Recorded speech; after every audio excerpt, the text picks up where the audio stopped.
داخل حرم محترم مکہ مکرمہ اور مسجد الحرام۔ حدیث نمبر 1 اور 2 صحیح بخاری و مسلم میں عبداللہ بن عباس رضی اللہ تعالی عنہما سے مروی ہے کہ رسول اللہ صلی اللہ علیہ وسلم نے فتح مکہ کے دن یہ ارشاد فرمایا، اس شہر کو اللہ عز و جل نے حرم یعنی بزرگ کر دیا ہے۔ جس دن آسمان و زمین کو پیدا کیا تو وہ روز قیامت تک کے لیے اللہ عز و جل کے کیے سے حرم ہے۔ مجھ سے پہلے کسی کے لیے اس میں قتال حلال نہ ہوا اور میرے لیے صرف تھوڑے سے وقت میں حلال ہوا، اب وہ پھر قیامت تک کے لیے حرام ہے۔ نہ یہاں کا کانٹے والا درخت کاٹا جائے، نہ اس کا شکار بغایا جائے، اور نہ یہاں کا پڑا ہوا مال کوئی اٹھائے، مگر جو اعلان کرنا چاہتا ہو اسے اٹھانا جائز ہے، اور نہ یہاں کی تر گھاس کاٹی جائے۔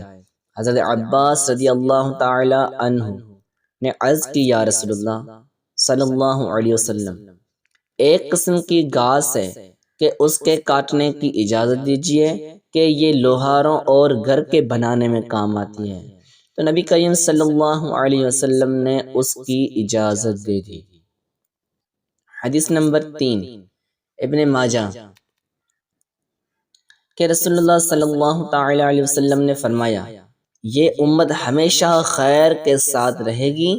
جب تک اس حرمت کی پوری تعظیم کرتی رہے گی، اور جب لوگ اسے ضائع کر دیں گے تو ہلاک ہو جائیں گے۔ حدیث نمبر 4